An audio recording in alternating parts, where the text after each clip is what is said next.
The envelope didn't look important. No legal seal. No warning language. Just my name typed neatly on the front, my address spelled correctly for once, like whoever sent it actually knew me. I almost threw it away. It had been 10 years since my grandmother died. 10 years since everyone agreed the same thing, over and over, until it became fact. The will was lost. I'd heard it so many times it stopped hurting. At the funeral, they'd said it gently. Later, they'd said it impatiently. Eventually, they said it like I was childish for still wondering. There's nothing to look for, my aunt had told me once. If there was a will, we would have found it. We. That word always excluded me. I stood in my kitchen staring at the envelope, something uneasy twisting in my stomach. I hadn't spoken to most of my family in years. Not because of a fight, but because silence had been easier than pretending. I opened it with my finger, tearing the paper clean down the side. Inside was a single page. A bank statement. Not recent. Old. Very old. Dated the month after my grandmother died. I had to sit down, because at the top of the page, under account holder, was her name, and under beneficiary, mine. My breath caught painfully in my chest. For 10 years, they had looked me in the eye and told me there was nothing. No will, no account, no money, no instructions, just shrugged shoulders and phrases like these things happen. My hand shook as I read further. The balance wasn't small, not life-changing rich, but enough to matter, enough to ask questions no one wanted asked, and enough to make one thing very clear. Someone had known. The memory came back suddenly, sharp and unwelcome. My uncle standing in my grandmother's living room after the funeral, opening drawers that weren't his. My aunt stacking paperwork too quickly, the way they'd all told me to go home and rest. Like I was in the way. I stared at the statement again. There was a note printed at the bottom. Account inactive. No withdrawals since establishment.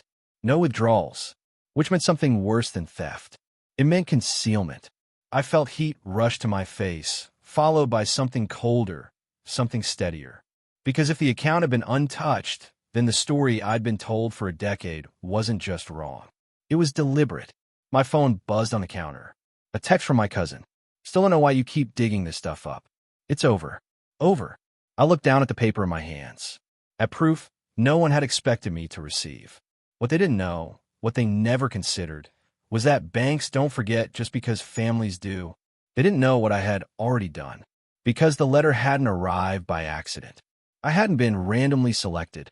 I'd filed a quiet request weeks earlier. Nothing dramatic, just a form, just a question, after a passing comment from a retired clerk who said, "Money leaves a trail, even when people hide it."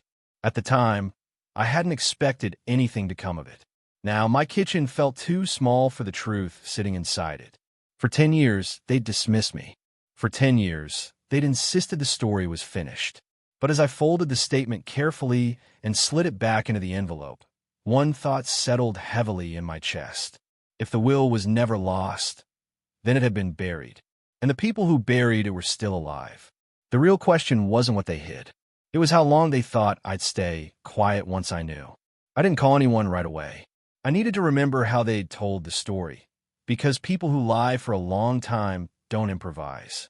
They repeat, and repetition leaves fingerprints. 10 years ago, we'd gathered in my grandmother's living room after the funeral. The curtains were half drawn, dust floating in the sunlight like it always did in that house. Her house.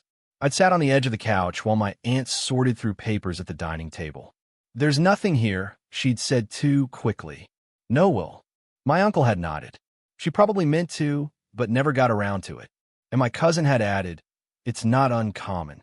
Older people forget." They all said it differently, but the conclusion was the same. Case closed. When I'd asked about her bank accounts, my uncle waved me off. "Closed years ago," he'd said. "Medical bills." When I'd asked about a lawyer, my aunt sighed loudly. "Please don't drag this out." She wouldn't have wanted that. She wouldn't have wanted me asking questions. I'd been exhausted then, grieving, outnumbered. So I let it go. Now, sitting alone at my kitchen table with the bank statement in front of me, I replayed every word. Closed years ago. Nothing here. She forgot. Except the statement proved something crucial. The account was active after her death, which meant someone had to be notified, which meant paperwork had been filed, which meant someone had stood in a bank and spoken on behalf of her estate. I picked up the phone and called the bank. The woman on the line was polite but firm. "I'm sorry," she said. "I can't discuss details without proper verification." "I understand," I replied. "I just need to know one thing." There was a pause. "What's that? Who was listed as executor?" Silence stretched. Then, "I can confirm that an executor was on file." My grip tightened. "And?" I asked. "It was not you." I hung up slowly, because suddenly, the lie wasn't abstract. It had a name. An executor doesn't forget a will exists. An executor doesn't miss a beneficiary. An executor doesn't just lose everything. Someone had been officially trusted, and that someone had chosen silence. That evening, I went back to my grandmother's house, now owned by my uncle, under the pretense of picking up old photos. He let me in with a smile that didn't quite reach his eyes. "Still thinking about the past?" he asked lightly. "Just memories," I said. He laughed. "You always were sentimental." As he went to answer a call, I stood alone in the living room. The furniture was the same. The shelves were emptier, but the filing cabinet was still there, tucked into the corner like it had always been. Unlocked. I didn't open it. Not yet, because I wanted to see how easily he'd lie to my face first. Over tea, I mentioned the bank. Casually. "I drove past her old branch today," I said. "Didn't realize it was still open." He didn't even pause. "Oh, they closed her accounts years ago," he replied. "Nothing left." Same words. Same certainty. I nodded, watching him. What I didn't realize then was how much effort it takes to maintain a lie for a decade, and how angry people get when they think it might unravel. As I left, he said, "You know, digging things up doesn't help anyone." I smiled politely, because now I knew something he didn't. The story wasn't unraveling. It was repeating. And repetition is how lies get exposed. On the drive home, my phone buzzed. A message from my aunt. "Your uncle says you're asking questions again. Please stop. There's nothing to find." Nothing to find. I pulled over and looked at the bank statement once more. Because there was something else printed at the bottom. Something I hadn't noticed before. A linked safety deposit box exists under the same estate file. My heart began to pound. For 10 years, they'd told me the same story. But they'd never mentioned a box. And boxes are where people hide what they don't want seen. I drove home with one thought repeating in my mind. If the will was never lost, then it was still somewhere. And someone had been checking to make sure I never found it. I didn't sleep that night. Every time I closed my eyes, I saw that line at the bottom of the statement. A linked safety deposit box exists. They hadn't mentioned it once. Not at the funeral. Not during probate. Not in 10 years of carefully repeated explanations. Which meant one thing. They thought it was invisible. The next morning, I called the bank again, this time prepared. I brought every document I had. My grandmother's death certificate. My own ID. Copies of the statement they'd mailed me. I didn't raise my voice or accuse anyone. I just asked questions. The manager listened quietly, then excused herself. When she returned, her tone had changed. "There is a safety deposit box," she confirmed. "It's registered under the estate." "Who has accessed it?" I asked. She hesitated. "I can tell you there has been one authorized signer." My chest tightened. "And who is that?" "I'm sorry," she said gently. "I can't disclose that without a court order." That was enough. Because 10 years ago, I'd been told there was nothing to look for. Now, I knew exactly where to look. I contacted a probate attorney that afternoon. He listened without interrupting, his expression neutral but focused. "When an estate has an executor," he said, "and assets go undisclosed, that's not an accident." "What is it?" I asked. "It's a breach of duty." He leaned forward. "And after 10 years, people get sloppy. They assume the story has settled." I left his office with a plan, not to confront anyone yet, but to request something simple. An inventory. Filed with the court. Quietly. The request went out within the week. My phone rang the next morning. It was my aunt. Her voice was strained. "Why are you doing this?" she demanded. "We told you everything already." "You told me there was nothing," I replied calmly. "There isn't," she snapped. "You're just reopening wounds." Wounds. The word hung there, heavy and ironic. "What about the safety deposit box?" I asked. Silence. Not the confused kind. The panicked kind. "What box?" she said finally. I almost admired the commitment. "I'll let the court sort it out," I replied and hung up. Within days, the tone shifted. My uncle stopped answering my calls. My cousin sent a long message about family loyalty and letting the past rest. No one mentioned the box again. But someone was watching. Because 2 days later, the bank called me. "There's been an attempt to access the safety deposit box," the manager said. "We denied it due to the pending court request." I felt something steady click into place. Because innocent people don't rush to empty boxes they've forgotten about. The court order came faster than expected. Apparently, undisclosed estate assets raise red flags. The day I went to the bank, my hands didn't shake. The manager walked me down a quiet hallway lined with metal doors. She stopped at one and inserted her key. "Whenever you're ready," she said. Inside the box were papers, neatly stacked, carefully organized. Not forgotten. Preserved. I recognized my grandmother's handwriting immediately. Letters. A will.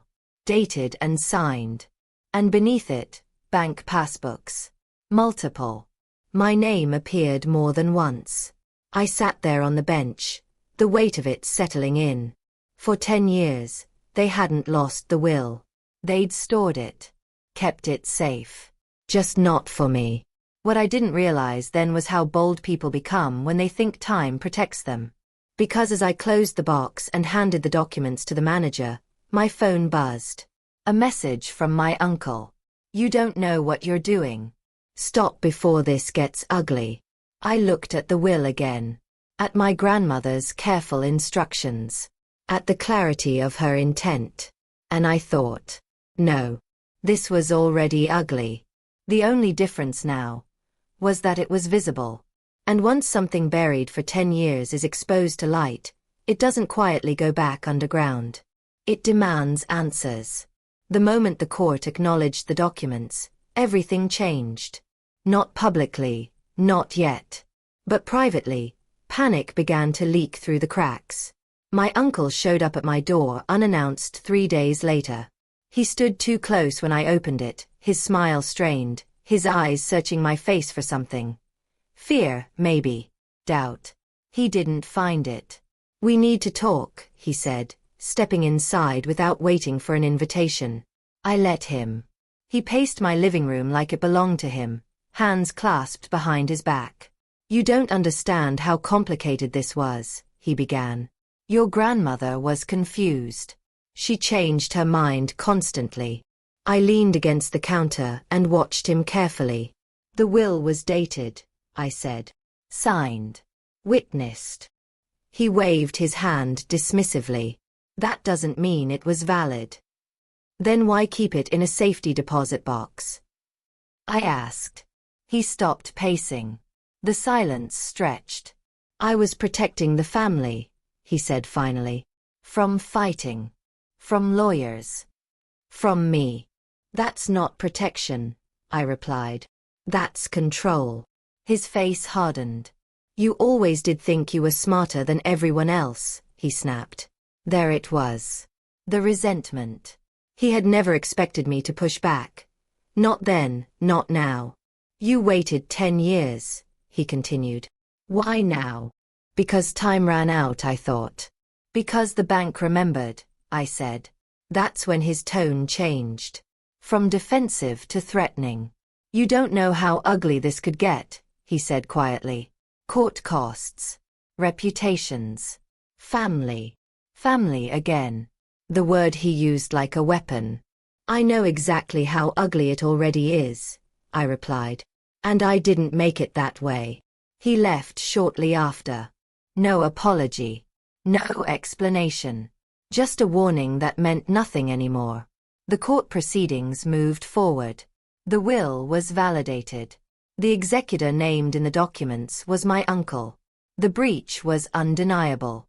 The inventory he'd filed 10 years earlier was incomplete. Deliberately. When the family was notified of the hearing, the messages started. Some cautious. Some angry. Some suddenly friendly. I had no idea, one relative said. Why didn't you say something sooner? Another asked. I let those questions sit unanswered. Because the truth doesn't owe anyone timing that feels comfortable. The day of the hearing, my uncle avoided my eyes. The judge didn't. She listened. Reviewed. Then asked one question that changed everything. Mr. Ellis, she said, can you explain why these assets were not disclosed?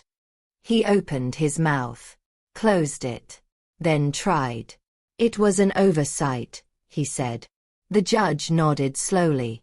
An oversight that lasted 10 years, she asked. Silence filled the room. That's when I understood something important. Time doesn't protect lies. It only gives them more rope. Outside the courthouse, my cousin approached me. Her expression was tight. You didn't have to go this far, she said. I looked at her. I didn't go anywhere, I replied. I stayed exactly where the truth led. She had no answer for that. Neither did anyone else. Because for the first time in 10 years, the story wasn't theirs to tell anymore.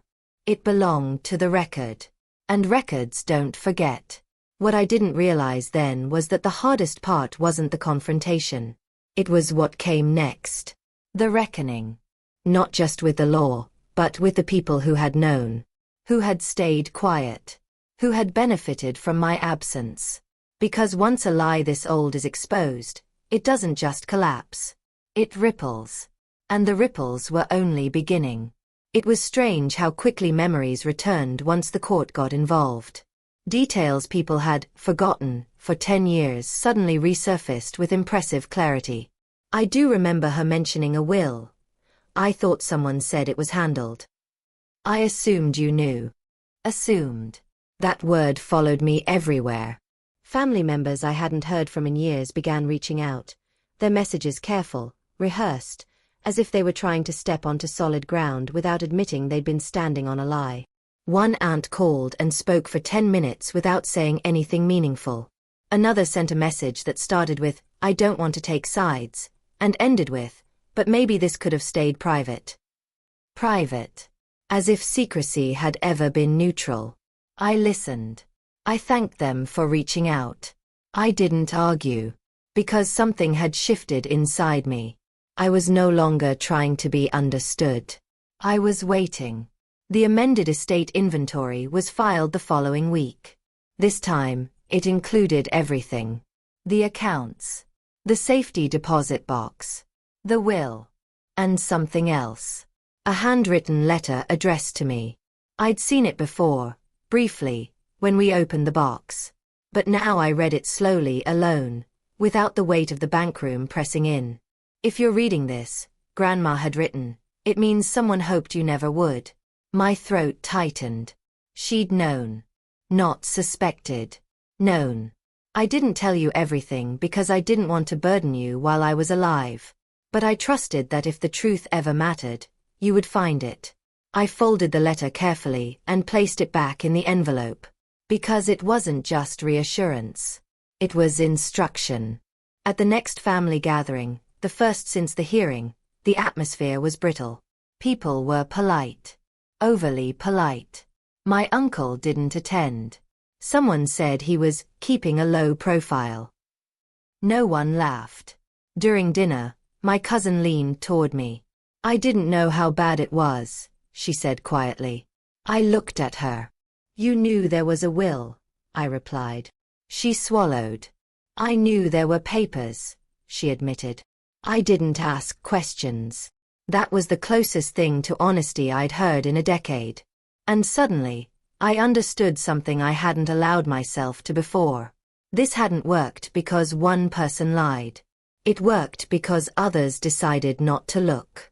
That night, after everyone left, I sat alone and thought about the years I'd spent doubting myself. The way I'd questioned my memory, my instincts, my place. They hadn't just hidden a will. They'd relied on my silence, on my grief, on my willingness to let things go. The attorney called the next morning. "The court is considering sanctions," he said. "Your uncle's removal as executor is likely." I closed my eyes. Not out of satisfaction. Out of relief. Because consequences meant acknowledgement. And acknowledgement meant this story would no longer be rewritten behind my back. Later that day, I received a message from my uncle. Not angry. Not threatening. Measured. "We can settle this quietly. There's no need to embarrass anyone further. Anyone. Not me. Not you. Anyone." I stared at the message for a long time. Then I replied with a single sentence. "That choice ended 10 years ago." I set the phone down and felt something settle. Not triumph, not revenge. Closure. What I didn't realize then was that the hardest part for them wasn't losing money or status. It was losing the narrative. Because once people are forced to remember what they chose to forget, they have to live with that memory. And some things are heavier than inheritance. The hearing was scheduled for a Tuesday morning. Nothing dramatic about that. No gavel-slamming anticipation. Just a date on a calendar that had been quietly circled in red by people who pretended not to care. I arrived early. I always did now. The courtroom was smaller than I expected. Beige walls. Worn benches. The kind of place where truth isn't theatrical. It's procedural. My uncle arrived last. He didn't sit near me. Didn't look at me. He kept his eyes forward, jaw tight, hands folded like he was trying to appear composed rather than innocent. The judge entered, and the room rose. When we sat, the air felt heavier, as if time itself had finally caught up with the lie. The attorney began by summarizing the case. Undisclosed assets. A concealed will. A decade-long failure to notify a named beneficiary. No adjectives. No emotion. Just facts. The judge listened carefully, occasionally making notes. Then she turned to my uncle. "Mr. Ellis," she said, "you were appointed executor of this estate. Do you understand what that role requires?" "Yes," he replied, voice steady. "Do you understand that it requires full disclosure of all assets?" "Yes." "And do you understand that a will, once executed, must be filed with the court?" "Yes." The judge nodded slowly. "Then explain to me," she continued, "why this will was kept in a safety deposit box for 10 years. My uncle swallowed. He glanced briefly in my direction, not with anger, but with something else. Calculation. "I believed," he said carefully, "that my mother was no longer of sound mind when she drafted it." The judge raised an eyebrow. "Did you contest it?" "No." "Did you inform the court of its existence?" "No."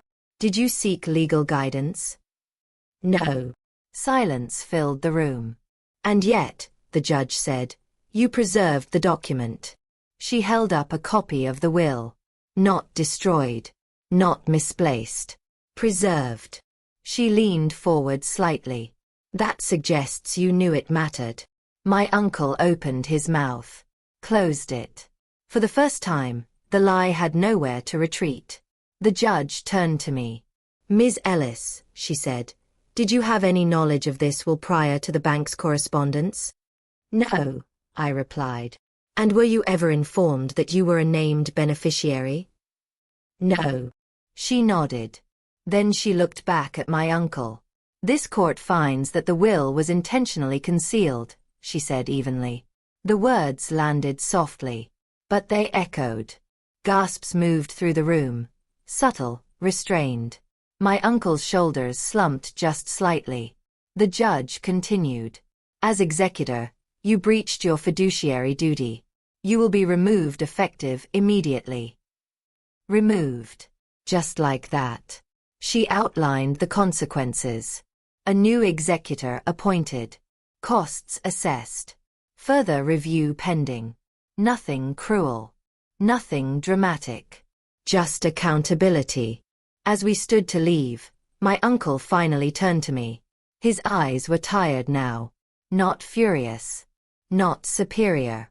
Just exposed. You could have stopped this, he said quietly. I met his gaze. You could have told the truth, I replied. Outside, the sun felt too bright. Too ordinary. As if the world hadn't just shifted. But something had. Because once a court says the truth out loud, it stops being a family disagreement.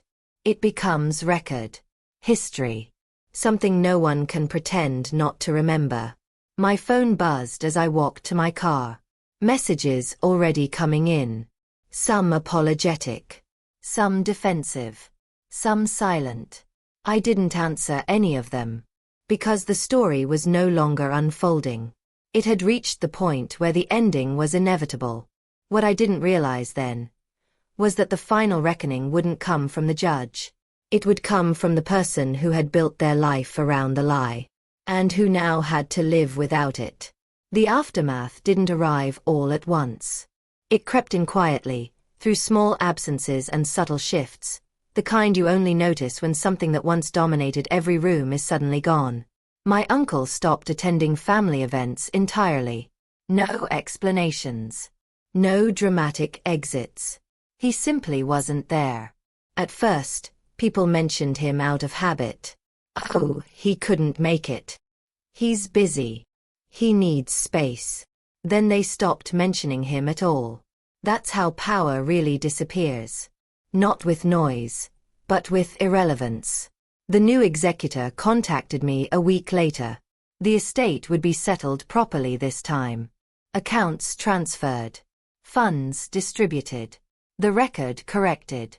When the final paperwork arrived, I didn't open it immediately. I let it sit on my desk for a full day. Not because I was afraid, but because for 10 years, that truth had been denied to me. I wanted to meet it calmly. When I finally opened the envelope, the numbers were exactly what they'd always been. No windfall. No miracle. Just confirmation. What mattered wasn't the amount. It was the acknowledgement. The world, in writing, in ink, in official language, now recognized what my family had spent a decade denying. A few relatives reached out afterward. Some apologized outright. Some danced around it. One said, "I hope you know we didn't mean to hurt you." I didn't argue. Because intent doesn't erase impact. And I wasn't interested in reopening conversations that only existed to ease guilt. The strangest call came from my cousin. I didn't realize how much of my life was built on his version of things, she admitted. Now I don't know what's true. I understood that more than she realized. When someone controls the story long enough, it becomes reality, until it doesn't. I visited my grandmother's grave that weekend. The grass had been trimmed neatly. The stone clean. I found it, I said quietly. Not because I was looking to fight. Just because I needed to know. I stood there longer than I planned to. Not grieving. Releasing. Because for 10 years, a lie had been allowed to live inside me, telling me I was wrong to question, wrong to remember, wrong to matter. Now, it had nowhere left to hide. My uncle never apologized. He never admitted anything publicly. He didn't have to. The record spoke for him. And records don't soften over time. They wait. Months later, life settled into something quieter. Not triumphant. Just steady. I stopped replaying conversations in my head. Stopped wondering what I could have done differently. Because the truth had answered that for me. Nothing. I hadn't been late. I hadn't been dramatic. I hadn't imagined anything. I'd simply been outnumbered. Until I wasn't. What I didn't realize at the beginning of all this was that the real inheritance wasn't money. It was clarity. The kind that doesn't ask for permission. The kind that arrives, even if it's 10 years late. And once it does, it changes how you stand in the world. Because when the lie is finally exposed, you don't feel vindicated. You feel free. Thanks for listening. Don't forget to subscribe for more stories like this.